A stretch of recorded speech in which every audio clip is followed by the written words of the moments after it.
Welcome back to Real Spill, the show where we go beyond the headlines to find out the stories shaping the people that you love on Namibia's creative scene. Now, today's guest, besides being a pocket full of sunshine, right, is proof and testament that you don't have to fit into one box to make an impact. Now, he is a lyrical genius whose lyrics and music has shaped the sound of hip-hop in the country. He is also a radio personality. You might have heard him on your favorite radio channel, that is Fresh FM. If you still don't know who I am talking about, he is also a FIFA licensed agent. Now, I've given you all the clues. If you still don't know, it's giving absent-minded. Ladies and gentlemen, we are joined by Skrypt. How are you doing? I'm very well. How are you? I'm good, thank you. Thanks for having me. Thank you so much for coming through. Yeah. Now, listen, you are this energetic person, right? Even when we listen to you on radio, it's like we can see you there with us. Yeah. And you're such a vibrant personality within Namibia's media industry, and you wear all these many hats. Yeah. But let's take it back to Skrypt growing up. Yeah. What were you like as a child? I was surprisingly, I was very quiet. I was the opposite of what I am now. Don't believe you. I promise you. I was that kid who just observed everything. So because I grew up bouncing around, I started school in South Africa at Waterkloof Primary in Pretoria, and being a foreigner there, you obviously as a kid, you're just very reserved. You're just happy to be here, you know? So I was very inquisitive, someone that just loved being in my own little creative world, and I think I got the creative spark when I was very young. My mom tells this story of, my mom was a nurse at the time, and she used to tell this story about how I'd come home from preschool, pre-primary, and cut the shapes that I learned from her nursing dresses. Oh. So literally when she comes from the gate, I'm there like, Mom, look what I did, and now she doesn't know if she must be happy or beat me, but she's There's just a fine line. The kid is creative, what can I do? So I caught the creative bug very young, and I was just very reserved. It wasn't up until I got to high school in Vienna. So my family moved to Austria in 2000, and let me not show you guys my age, when I was 13. Yeah. And that's where I got the creative expression. People opened up, in a school where it's 20 kids, your personality gets to be exposed, as opposed to being 44 in a class here at Emma Wichenot, where you can kind of hide a little bit. So I was forced to be expressive, and I think that's where I became me. Yeah. Yeah. So, I mean, obviously you mentioned that you were creative, and even from your story where you would, cut out shapes from your mother's garments, one would maybe point to, he's probably going to be a fashion designer. Yeah. But within the creative space, how did you find that this is the part of creativity that I'd like to be a part of? It's a medium that found itself to me at Emma Wichenot in primary school. So I had a friend who kind of noticed that, man, why are you so quiet and reserved? But when we're together, you're one of the funniest guys. And I'll be like, I don't know, man. He was like, okay, I'm going to teach you how to beatbox, and I'm going to rap. And then break time, all the girls are going to want to chill with us. Oh, wow. I said, there's no way, bruh. Then he started, beatboxing, and we started doing this little music thing. And the irony is, Ice from Cool Under Pressure. So we were in a music group together in primary school, and Willie G, who obviously is Cool Under Pressure as well, used to make beats for us in the neighborhood. So we kind of just started getting that creative expression. Wait. Are you telling us Willie was making beats in primary school already? Willie G used to make beats way back in the day. Shout out Willie. No, now that is on 20 years of experience. The man has been here for a very long time. Okay. So that's where I got the bug to kind of write. And it's always been my strongest subject in school, English. I like playing with words. I like learning new words. I like similes. I like metaphors and synonyms. So yeah, that came very early to me. Oh, brilliant. And I failed everything else though, but English. And we don't talk about that. We talk about English, where we excelled. And there's this sort of message of how people are usually built from those that believed in them in the beginning, and for some reason this is usually the English teachers, because even in my own experience, I saw my English teacher was the first person to see potential in me. So shout out to language teachers out there, for real. So you have lived everywhere. Yeah, a little You've bit. attended all the schools that we can imagine. Yeah. So how has this experience of like, living in different parts of the world sort of shaped you as a person, and also the type of messaging that you give throughout your music and the sort of content that you put out? Well, I think you get to see the consistencies of like people in different cultures. So, in South Africa as a kid, I was very young, so I can't really speak on that as a memory, but there are core values that I picked up in terms of your communication. Like, you don't speak the language, how are you forced to communicate and still express yourself fully and assimilate in a culture?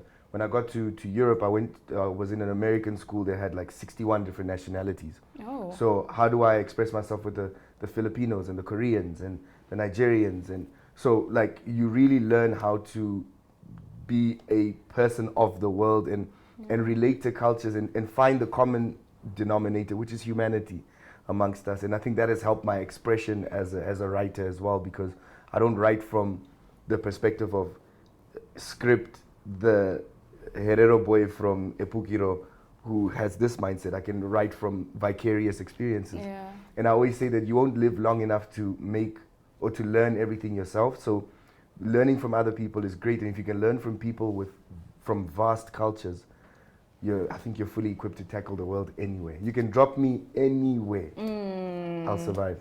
Beautiful. But take us through that transition, because you said you were a shy kid. Yeah. And now you are a shy kid and you are in a space where you're surrounded by people who are very different from you. They speak different languages, they look different, Yeah. their cultural experiences are different. Yeah. How did you end up, how did you go from shy kid to, a citizen of the world and in those social circles? I think you have to go where you're celebrated a bit, because there's a reward system with the skills exchange, right? If someone can value a skill, you're more likely to show it, right? So when I started playing soccer in the school team, for example, I was the youngest in the high school team. That made me feel a way when they were like, okay, now you take the captain's armband.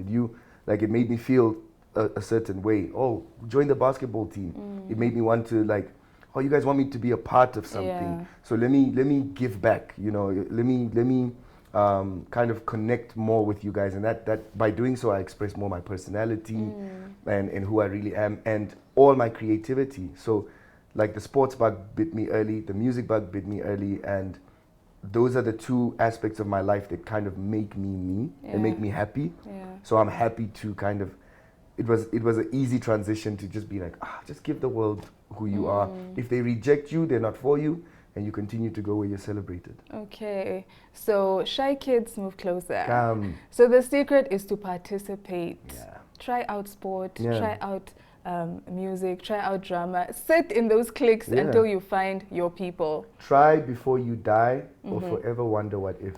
Quotable. Yeah. All right, so you mentioned that you started beatboxing.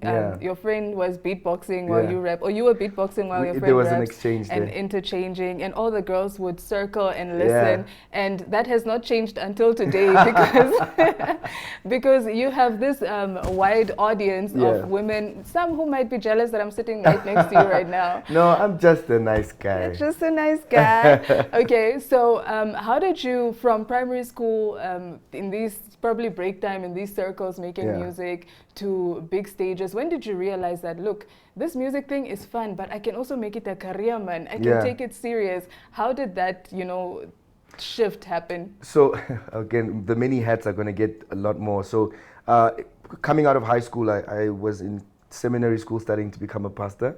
So I went to a Christian high school. So that's where Skrypt comes from. Skrypt is short for scripture. Okay. Right? So there was an open mic night in high school, and I replaced, I think there was a B.O.B. song or something, or a T.I. song, and I replaced T.I.'s verse or Ludacris's verse with mine. And the crowd didn't notice. They were just like, oh, it's a rap song. I was like, oh, so I'm good enough for you to not notice that, like, there's me and Ludacris here. could be on the same song. Yeah. I said, I'm doing this. And then from the very beginning, if you want to be a doctor, you go to med school. If you want to be a lawyer, you go to law school. You want to be an engineer, you study engineering. So if I wanted to be a rapper, I needed to study what makes up a rapper. So I created, before I had my first song recorded, I had a website. I said, I'm going to be Skrypt. I created the page. I created my social media handles. I already had like the business side of things coming into it. So I always thought like, look, I can be a rapper and make this my hobby. But if I want to be Ludacris and T.I. and all of these people that kind of Lecrae, the people that shaped my early musical journey, I have to have the business side, the look.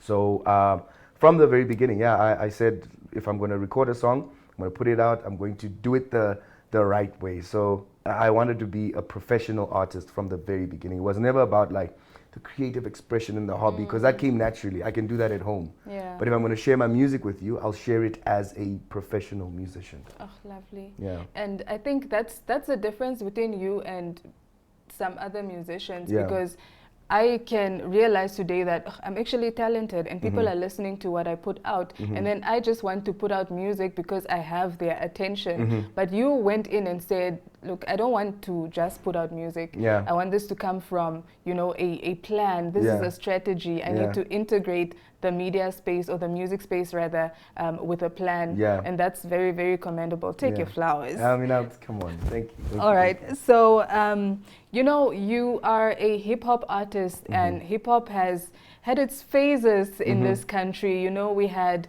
the likes of DJ in the beginning, we had the likes of Jay Twizzle, and then you come in as, you know, the new kid on the block. How does Skrypt fit into the Namibian hip-hop story? When I came back, Nam TV was still running, and we did like freestyles and whatnot. And Caddy Cat was one of my biggest cosigns very early on. I had met KP. I think everyone knows the story. I mean, he's my cousin, but I met KP, I met Lioness, and we struck a friendship, camaraderie, and we also realized, look, we're so talented, but we also kind of understand what the business requires. So I think that's why we gravitated towards each other. And that was my entry point. And I realized, look, I'm going to finesse this game. You know, people usually drop albums and albums and albums. I don't want to do that. I don't want to flood people with a lot of music that they're not going to listen to, or they'll listen to and then I can't capitalize on it. So I did a lot of features, you know, on Cassidy, Sally's music, KP's music, Lioness's music. So I said, there's my audience, and then there's their audience. How do I capture their audience? And that's the power of features. And Top Cherry, you know, like these are all the people I've worked with over the years, is how I've kind of crept into the mainstream of Namibian music. And that is the power of collaboration. Exactly. All right. So, I mean, the sort of music you put out is different in the sense that, you know, you're not those people that release music because, you know, people go viral on TikTok now, so I'm going to make a TikTok trend. You're more into storytelling, you know, lived experiences and things that people can relate to. What is your sort of inspiration when you're undergoing your creative process to put out music? Well, feelings aren't trendy. So the aim is not to trend. The aim is to grow with you as a person. So the music I listen to is music that I might have heard 10 years ago, but I'm understanding now. And it makes it, when I feel the music, I fall in love with the song all over again. So I want that, when all is said and done, I want to be the artist that kind of grew with people. You don't need to be on a Billboard Hot 100. I don't need to go viral with 1 million views. It doesn't feed my ego is not fed by that stuff. I'm fed by like, yo, when you said this, I didn't realize it until I had my first child, or until I got married, or until I got my first heartbreak. Skrypt makes sense. So that's what drives me, and again goes back to high school. How can I connect with people? Not so much the virality of things, which is so fickle to me. All right. We are in conversation with Skrypt, who's giving us a brilliant script to life, okay? Move the people and move with the people. We'll be right back after this break. Namibia is a land of movement, with waves that never stop reaching forward. Here, adventure is not something we search for. It is something we are born into. In every corner of this country, creativity rises. From artists, from athletes, from dreamers. And when the world comes to explore Namibia, they discover something extraordinary. Because when sport moves people, creativity moves ideas, and tourism moves the world toward us. Something powerful happens. A platform where movement meets imagination, where industries connect, where opportunity grows, where Namibia's next chapter begins. Welcome to the Creative Sport Tourism Expo. Exhibit, partner, experience. Creative Sport Tourism.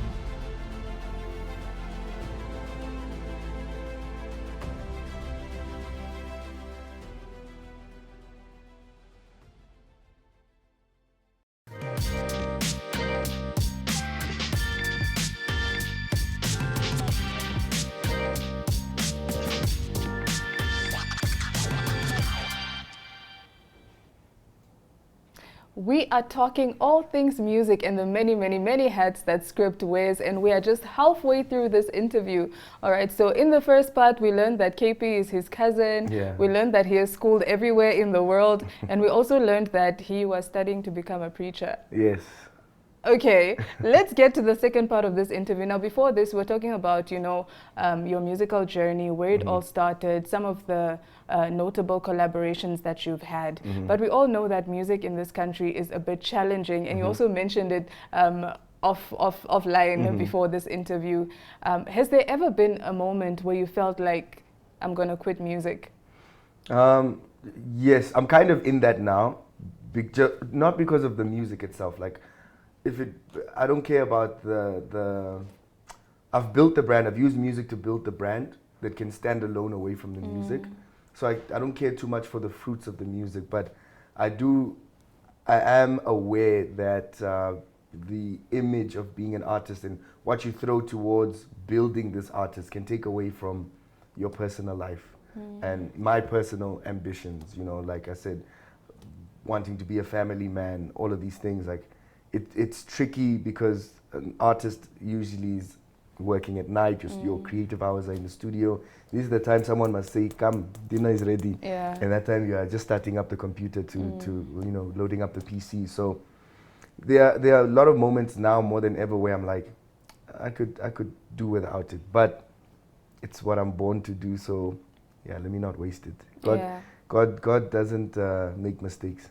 That's true. Yeah. And you've also given us bangers that are going to live through this journey with us, Fine even wine. when you stop. They'll Fine age wine. with you, yeah. All right, beautiful. So you spoke now about how, it's very demanding, this career.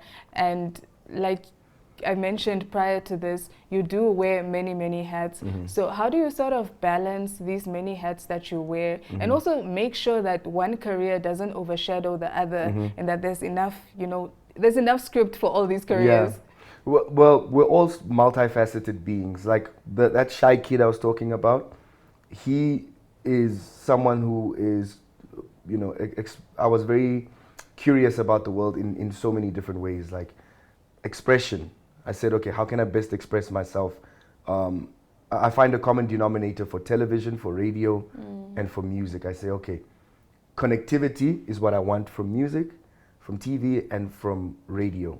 So how best can I connect differently with this audience? And I use different parts of myself. I'll bring the personal person, like who I am to myself into my music. I'll bring who I am to my family and my friends to radio, and I'll bring who I am to my community to television. Yeah. So I just bring a similar aspect but different versions of it to the different mediums. And then to the sports, I give it's just love and dedication and passion for football. Yeah. Yeah. Let's talk about that sports element. Yeah. So you are a FIFA agent? Yes, FIFA licensed agent. FIFA licensed agent. Yeah. Let's get into that. What does this actually mean, and what do you do in the sports So space? that means I have the license to actually operate as a football agent under FIFA's regulations. So if you are a football player, I can be your representative according to FIFA. And the actual rules are, in order for you to create a transaction to move a player from A to whatever, you are required to have this license. It's heavily becoming enforced, so it's good that I have this license now. But it's mainly about giving Namibian players opportunities, and players all around the world from circumstances that don't allow them to live their dreams. I'm very blessed that I got to travel the world from young.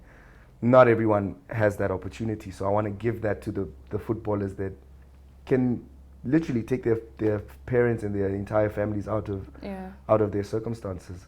So that was why I became a football agent. I played football when I was younger. My dad coached, was assistant coach for African Stars. My little brother played national team juniors. My cousins played national team. So it was a natural transition into the next stage of my life as well. And I'm not going to be Jay-Z, 60 rapping. I want to be something else for the next stage. So how does it work then for talented footballers out there that are looking to be does that make you a scout?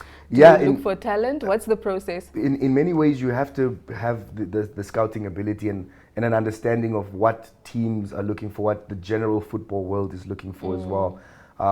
So there's a lot of scouting, a lot of football that I have to watch. I know Namibians are tired of the World Cup. This is my everyday, like, you're just constantly watching football. But it means, yes, as a player, it means understanding, again, the same way I wanted to become a musician, I went in with the professional aspect, in as much as it's fun.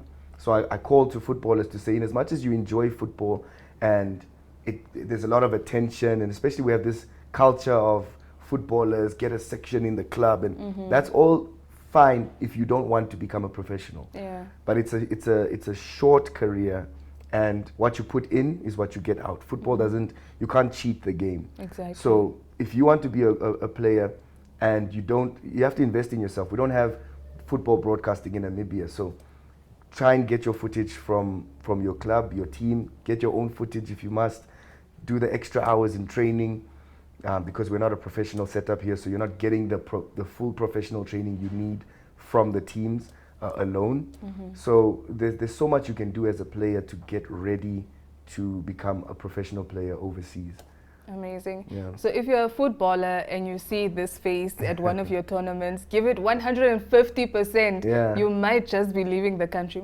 Yeah. Yeah. I mean, we've had a few players move. We have a couple of players now. I think that's why I had to put the phone on flight mode, because it's transfer season now, so it's busy. Yeah. But beyond that, we're also doing sports consultancy in terms of looking at sporting infrastructure and sports marketing. We need a lot more for sports in Namibia. We're too talented to not have the entire ecosystem running congruently or running in the same element or the same aspect. So I would say I'd call on all the football and sports stakeholders to come to the plate. Not just government, the private sector, and every little aspect. Right, we are talking about all the many hats that Skrypt wears. We have spoken about the sports element now. Let's talk about television. Yeah. You are on Channel O. Yes, I am. How did that happen? How's it going? Yeah. Tell us about your contribution. You know what's funny? I was actually on a scouting trip, looking dusty. There was a little tournament I was watching, not a little tournament. It was actually a big youth tournament, and then I got a call for auditions. And I went there looking rough, tired. I was in the sun all day. I auditioned just for the sake of it. A month later, I get a call. Hey, you got the role. They really like you, and they think you're the one to be the face of like Namibia on Channel O. And I think it's an important project because we grew up with Channel O, but there's nothing that Namibians can own in that space. So this is not just a show by Namibians for Namibians, but it's by Namibians for the world to see Namibia, see Namibian creatives, see Namibian. We visited so many towns, so people can. I think it also helps with tourism a little bit, and for people to educate themselves on the different cultural aspects of Namibia using music. So Bora Box is absolutely. I'm so thankful to to hold that responsibility for Namibia on Channel O. So what can Namibians do to support you on Bora Box? Where can we watch? Yeah. How can we engage with the content? Talk to us. Yeah, I think, I mean, social media is a great tool. The best thing you can do is watch.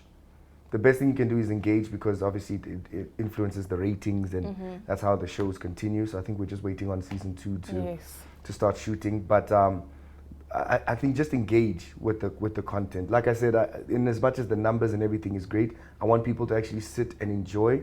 And if you can, if you want to take it to social media, by all means do so. But more than anything, I just want people to be proud that Namibia is on Channel O. If you're from Katjatenja is on Channel O. Where would you have thought that, you know? Exactly. So for me, just enjoy the content. That's all I'm here for.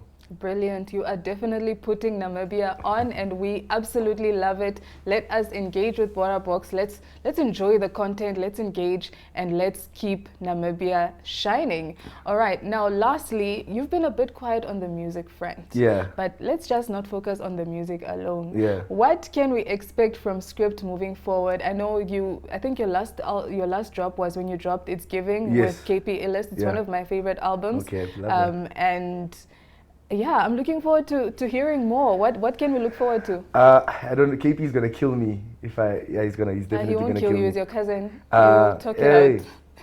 He's gonna call my mom and be like, "You see this boy giving our secrets." But yes, we might be working on something again. Okay.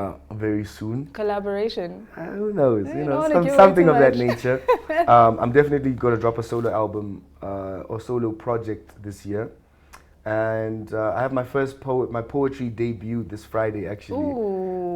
So I'm getting into that space as well, doing a lot of poetry, and then movies. I got a nice call, so I might be getting into the acting space as well. Ooh. So just just keep an eye out. You can't give us a bit more?